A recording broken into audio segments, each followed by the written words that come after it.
Alright, we left off halfway between the first and second equivalence point.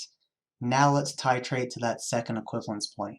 We had just enough NaOH so that all of the intermediate has been deprotonated, and we now have nothing but the conjugate base in solution. Of course, now that A2- will react with water to reproduce some small fraction of intermediate and some hydroxide, further driving the pH up. And so we learned how to calculate the pH of a solution where effectively it's like we're starting with nothing but the fully deprotonated basic form. Only this first equilibrium matters, because even though the second base equilibrium contributes even more hydroxide ions, it's just negligible compared to the hydroxide we got from here. And so we're going to calculate that hydroxide concentration and then get the pH. But this requires some legwork. Let's do it. Now there's no way I can fit everything into the bottom half of this slide, and in an effort to not have to erase anything in the middle, I'm just going to give myself a clean slide. But then I'll go back to the other slide and fill out that titration curve. So point E, VE2 equals 20.0 milliliters. At this point, all HA- has been converted into A2-. So we switch to this species point of view. Switch to, we'll put that in quotes, this species point of view. And so now I need to determine what is the concentration of this A2- solution that we currently have. We had to do something very similar to this when we got to the equivalence point in a monoprotic acid titration. And so I'm going to write down concentration of A2-, but I'm going to give myself a little bit of space above it to write some extra notes.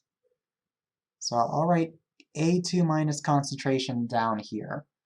And then I'll set it equal to, we're going to have a ratio. And up top, we will say the concentration of the H2A initially times the volume of the H2A, also initial. And the logic is, if I take that concentration and multiply by the volume, I will have calculated millimoles of H2A that I started with. And we know that at the first equivalence point, we 100% converted all of those millimoles into HA-. And now here we are at the second equivalence point, and we've 100% converted all of those millimoles into A2-. And so by calculating the initial millimoles of H2A, I now have the current millimoles of A2- at this volume. And so all that's left to do is take those millimoles and divide by milliliters, i.e. the volume of solution at this point in the titration, which is actually going to be equal to the original 50.0 mils that we started with of acid plus 20.0. And let's just put the unit outside the parentheses. So we're dealing with milliliters, and as for up top, we get these numbers from the very beginning of the problem. Concentration was 0.0200 molar, and the volume was 50.0 milliliters. And then we plug in and solve. We get a concentration of 0.0143 molar. And then that base will go on to react with water the way that any weak base would react with water. It will take a proton, forming HA- and leaving behind hydroxide. We know the initial concentration of the A2- is now 0.0143. It's going to go down by x, these go up by x, and the relevant K value for this will be KB1, since it's the first proton being acquired. So let's make our K expression. KB1 is equal to 1.0 times 10 to the minus 6. Now where did I get that from? Well, I just needed to go 10 to the minus PKB1. But where did I get that from? Well, that's equal to 10 to the minus 14 minus PKA2. And that's because we learned in the previous lecture that KB1 and KA2 are the ones that ultimately relate to KW. And if we do some log trickery with p-values, we would get the relationship that I just wrote down. In other words, PK2 plus PKB1 should equal 14. And so on the other side of this equation, we'll just do what we always do. Up top, we'll have x squared. On the bottom, we will have 0.0143 minus x.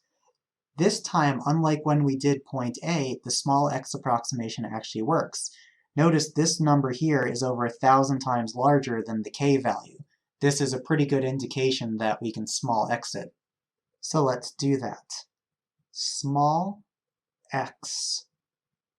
And we get x is equal to 1.1 times 10 to the minus 4, which in turn equals our hydroxide concentration, negative log for the POH.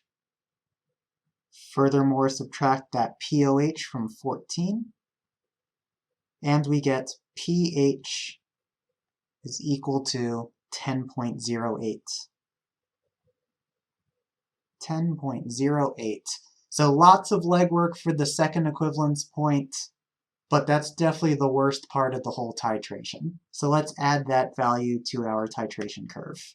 So on our curve at 20 mils, we're going to go a little bit over where 10 is on the pH scale. There's our point E. And to connect to point D, I'll start at point E and draw a sharp curve down to pH 9, where that buffer region ends. And then from point D, I'll do a shallow rise to connect to what we just drew. There we go. Now, if we were to keep adding titrants, we would see this sharp rise continue some and then level out, like what we've seen in the past. And what's happening is exactly the same as when we passed the equivalence point during monoprotic titrations. All that's happening now is we're just dumping in hydroxide ions that don't really have much to react with because we've already neutralized all of the H2A and HA- away. And so the only note we'll write past VE2, excess hydroxide.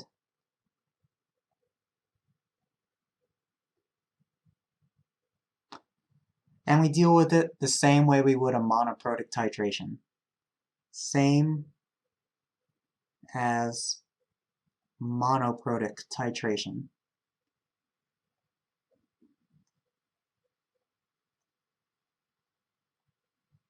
Which we've already done before. It's just not worth doing. I'm not going to test you on your ability to do this on exam 2, which is where the diprotic titration will actually show up. So let's wrap up with a visual. We left off at the second equivalence point. If we were to keep titrating, we're just adding excess hydroxide ions and driving that pH higher and higher. The only thing left to show is a clicker, but we'll do this in Zoom like always. And so with that, we have reached our first major milestone in the class. Whee! I was just throwing my mask up because that's the best I can do right now. We have finished acids and bases forever. Or at least I have.